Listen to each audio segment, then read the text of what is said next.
Lutaaya, who is the founder of PL Cares, but also the daughter of the late Fide Bongole Lutaaya. Good morning, welcome to the show. Good morning, thank you, Brian. And Dr. Bernard Michael Etukoit, the Executive Director of TASO. Welcome to the show, Doctor. Thank you, Brian. It's been 1 year since I hosted you. A little feedback from the event that you had last year. It's been a fruitful year. We've been out mobilizing and we've reached many people that we've wanted, and we want to repeat that this year using the legacy that the Fili Lutaaya Cares Foundation is trying to uphold. Fili Lutaaya was known for his call to collective responsibility. So we've been rallying people all over Uganda, trying to make them own this fight, right? Because we have to own it in order to conquer it. So we've been doing a lot of activities, and we are continuing. For instance, tomorrow we have the Fili Lutaaya Memorial Lecture, which is a precursor to the Fili Lutaaya Day. Yes. Which will be on Saturday in Kanonigomba, and we use these events throughout the year to remind people, but also to keep mobilizing them to join us to find sustainable solutions to fighting HIV/AIDS. Right. I like the word you've used, sustainable solutions, and Doctor, that's where you come in. But first, paint a picture for us right now, the situation in Uganda as far as HIV is concerned. Yeah, as far as HIV is concerned, it has been a journey, and a few years back, as recent as 2010, by 2011, the HIV epidemic had moved from 6.4 in 2004-2005, that moved to 7.3% prevalence, from 6.4% to 7.3% in 2011. When you look back at issues around death, mortality due to HIV-related mortality, by 2004-2005, note that is the period just before free ARVs became available. The mortality, annual mortality, was about 74,000 people who would die per year. By the end of last year, that had reduced to about half that figure, around 32,000 people by projections that died. The prevalence of HIV among the adult population, I mean the new HIV infections among the adult population, when you look at 2010, for adult population, about 135,000 people were getting infected, adults with HIV annually. By the end of last year, 2014, that had come down to about 99,000. And for children, the prevalence, the number of, the incidence, new HIV infections among children by 2010 was about 31,000 new children were getting infected with HIV annually. That figure estimates put it at about 9,000. 2014. We by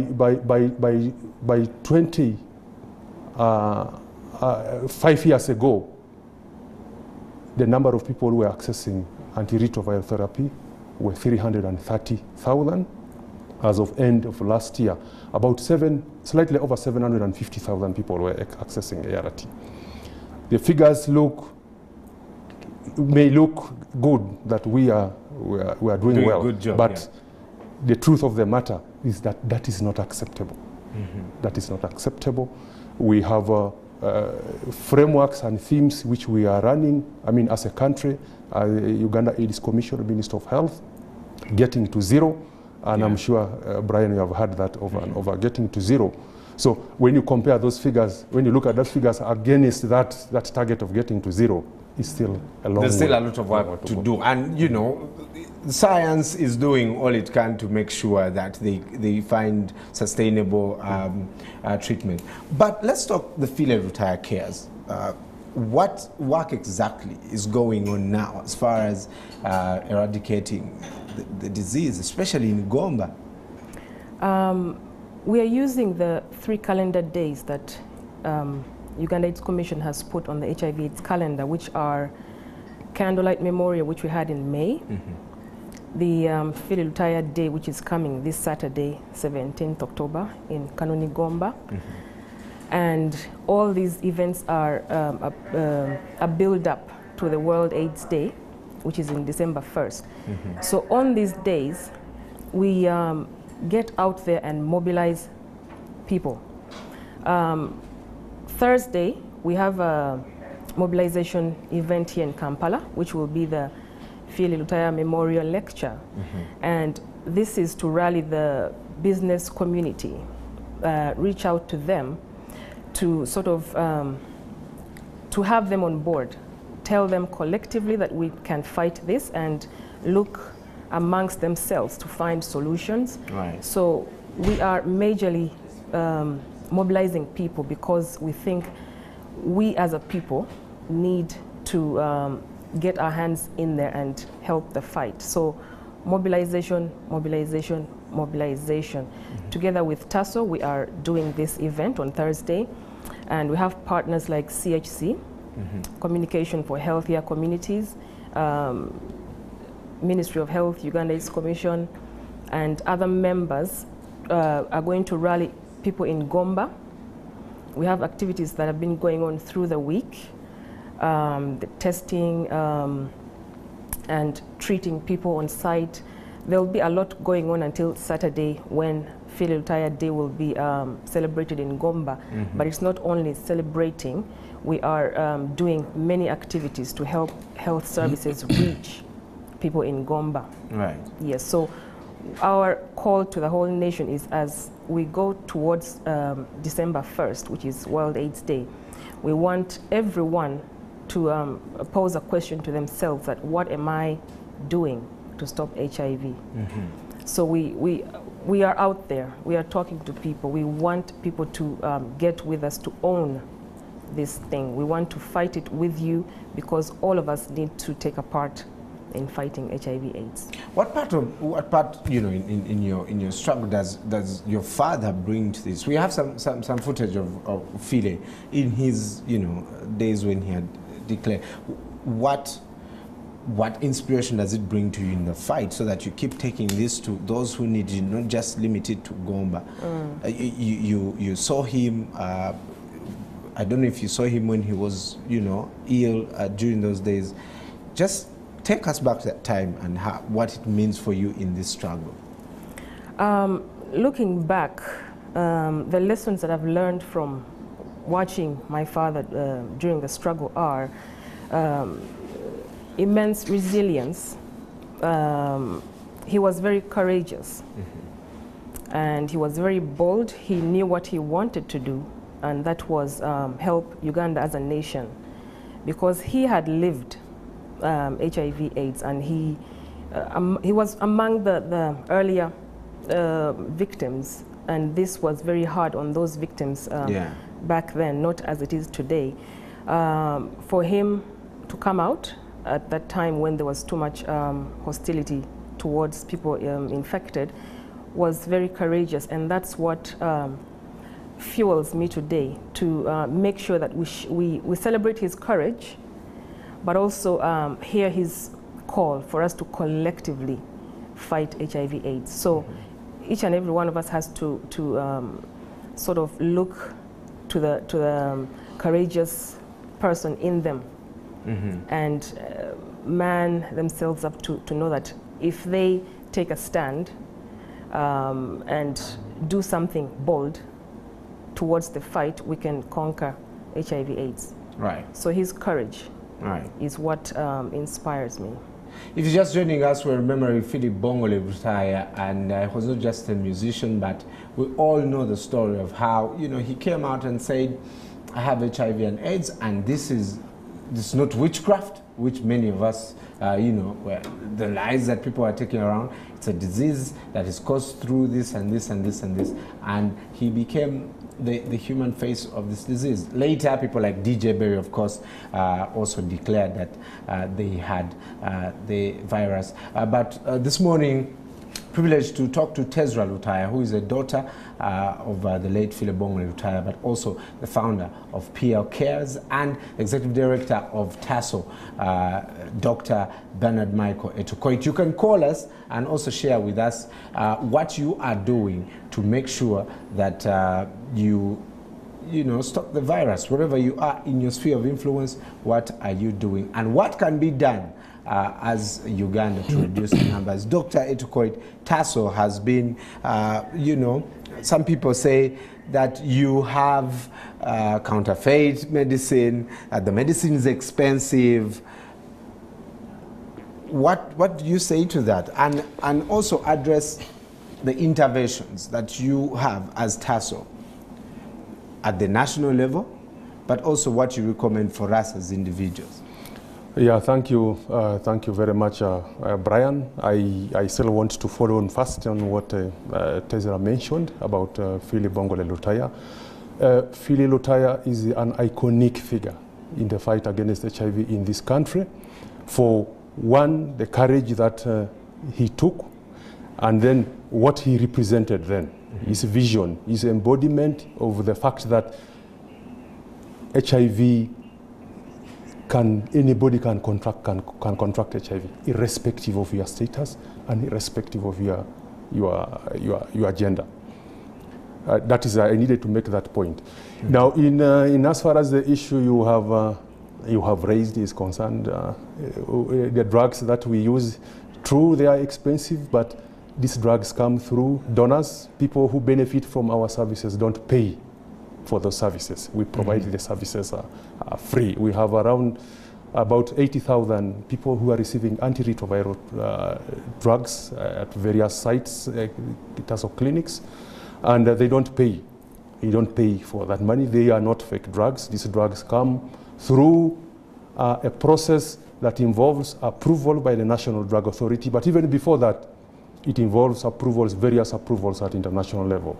World Health Organization, the Food and Drug Administration of the United States government.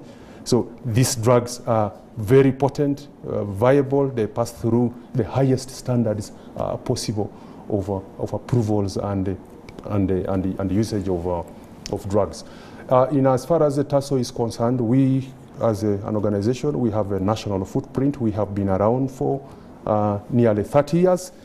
The declaration by the late Lutaaya of his HIV status in 1989 was a very big boost to the fight against HIV in this country, and it helped significantly move their stigma reduction agenda to the next level.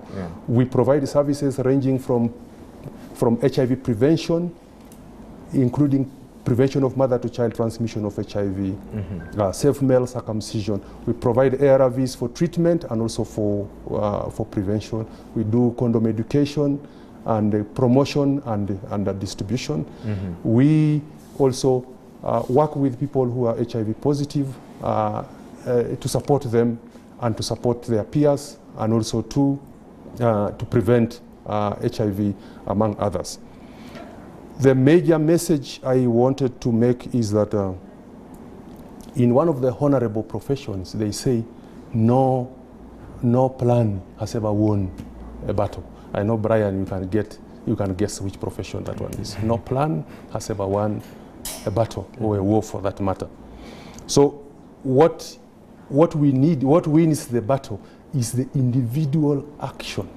The individual action that each and every element in that formation does to do so.